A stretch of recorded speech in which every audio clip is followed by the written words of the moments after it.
Pakistan cricket team में तो भाई जोकरों की कमी वाकई नहीं है। और पाकिस्तान क्रिकेट टीम की क्या बात करें, पाकिस्तान की बोर्ड में भी जोकरों की कमी बिल्कुल नहीं है। एक बहुत बड़ा सर्कस है ये, और इस किसी सर्कस से कम नहीं है ये। अगर आप पीछे देखें, हमने एक बड़ी जबरदस्त किस्म की बड़े अरसे के बाद 3.5-4 सालों के बाद हमने एक सीरीज को जीता है अपने घर में, वो भी इंग्लैंड के खिलाफ। और अब जैसे आपने देखा, मैंने एक पिछली वीडियो बनाई थी कि भाई फखर जमान का एंड हो चुका है, कि बाकी क्या दी एंड हो गया फखर जमान को। फखर जमान को ना स्क्वाड्स में शामिल किया गया है और ना ही फखर जमान को शामिल किया गया है हमारे कॉन्ट्रैक्ट में। डी कैटेगरीज तक के कॉन्ट्रैक्ट्स आए थे, किसी भी कॉन्ट्रैक्ट में फखर जमान नहीं है। और चेयरमैन पीसीबी मोहसिन नकवी साहब ने प्रेस कॉन्फ्रेंस की, उन्होंने कहा जी ये जो है ना, उनके ट्वीट का बहुत बड़ा मसला था जो उन्होंने ट्वीट किया था, लेकिन उससे बड़ा मसला उनकी फिटनेस का था। देखें, ये बहाना है। फिटनेस के मामले में अगर देखा जाए, फखर जमान बहुत बेहतरीन फिटनेस प्लेयर है भाई। उसने 200 भी तक भी खेला हुआ है, उसकी फिटनेस का कोई मसला नहीं था। ये सारा मसला जो है ना, ये तो फखर जमान को मैं क्या कहूं, बंदा पूछे ठीक है यार, तू चल रहा है अपनी राह चली जा, तुझे क्या जरूरत पड़ी है? क्या बाबर आजम ने अब फखर जमान के इस तरह से कॉन्ट्रैक्ट से निकलने पर कोई ट्वीट किया?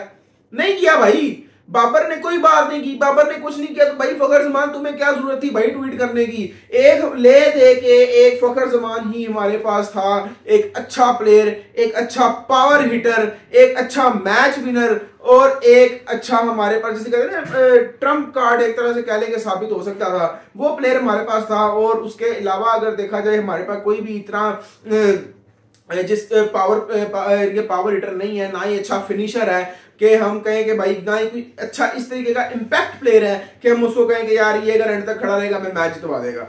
क्या क्या सीरीज में आपको अगर गिनवाऊं, चाहे वो 2017 की चैंपियंस ट्रॉफी हो इंडिया के खिलाफ, या चाहे वो 2023 में न्यूजीलैंड का मैच हो जिसमें वो 150 पार आराम से कर गया था और उसने 8 से ज्यादा, बल्कि पता नहीं शायद 10 छक्के भी मारे थे। तो क्या क्या मैं आपको गिनवाऊं, मुझे बताएं। ये तो मैं समझता हूं कि ये बेवकूफी है बहुत बड़ी। पीसीबी ने ईगो का मसला है, फखर जमान को बना लिया है। और देखें, पाकिस्तान के डायरेक्टर हैं पीसीबी के ना, उस्मान वाहला, पता नहीं शायद नाम है उनका, सुनने में आ रहा है कि उनके भी कोई बड़े बड़े मसले मसाइल चल रहे हैं। क्योंकि फखर जमान ने जो कैंप एक हुआ था, एक मीटिंग हुई थी जिसमें सारे प्लेयर्स थे, चेयरमैन पीसीबी थे और वो भी मौजूद थे, यानी कि सारे के सारे थे वहां पे। तो उन्होंने, फखर जमान ने कंसर्न रेज किए थे और कंप्लेन की थी चेयरमैन पीसीबी के साथ कि हम जब लीग खेलने जाते हैं तो हमें एनओसीज नहीं दिए जाते हैं, मर मर के हमें एनओसीज मिलते हैं। तो हम जब खेलने जाते हैं हमें फौरन 2-3 दिन बाद बुला लिया जाता है, जी वापस के आप आए, आपका मैच है, फिटनेस टेस्ट दें। कहता है हम किस तरीके से फिटनेस टेस्ट दें जब हमारी इतनी फटीग होगी, यानी कि हम कभी ट्रैवलिंग करें, कभी वापस है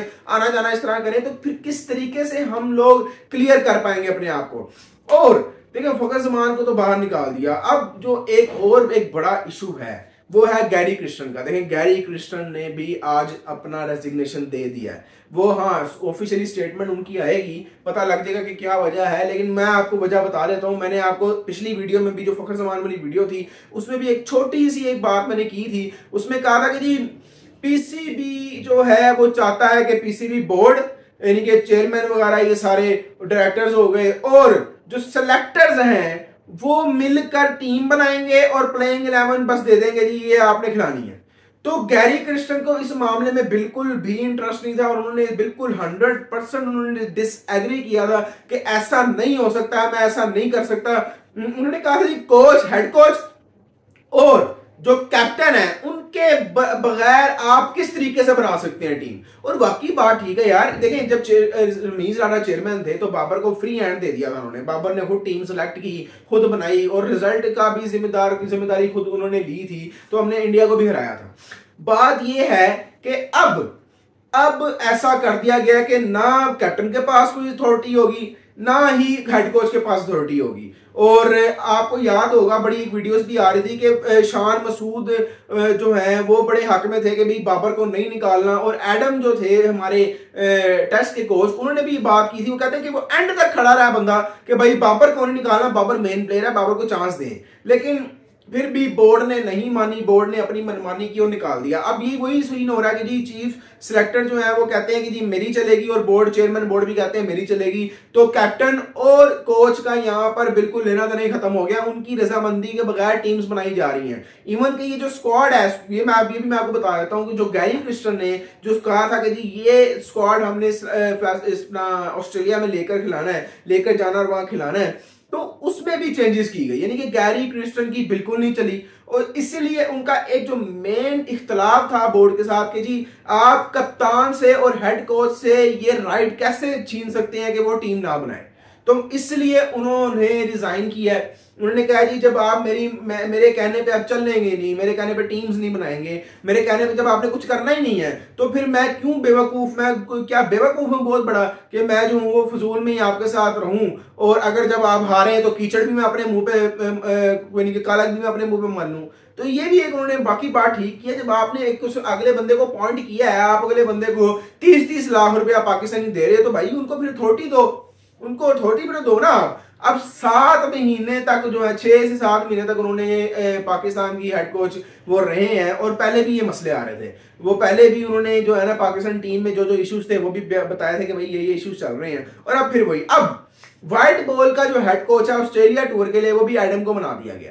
अब वो एडम साहब ही हैं, और उनकी भी नहीं चली थी टेस्ट क्रिकेट में, और अब भी नहीं उनकी चल रही, लेकिन फिर भी उनको बनाया गया है। वो भी पैसे नोटू छाप रहे हैं, और वो छापते रहेंगे भाई, उनको क्या फर्क पड़ता है। बाकी रिजवान, मैं समझ रहा था कि रिजवान जो है वो इस तरह की कैप्टन है कि वो दूसरों की मर्जी चलने नहीं देंगे इतनी, लेकिन फिर भी उन्होंने सेलेक्ट की टीम, और उन्होंने आज एक बड़ी इंपॉर्टेंट बात की।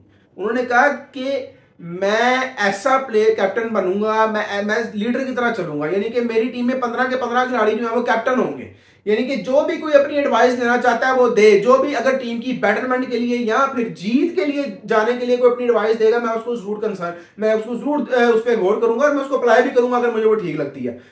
उन्होंने एक चीज की कि मैं कैप्टनसी में एज अ किंग नहीं हूं, एज अ किंग मैं कैप्टनसी में किंग नहीं हूं।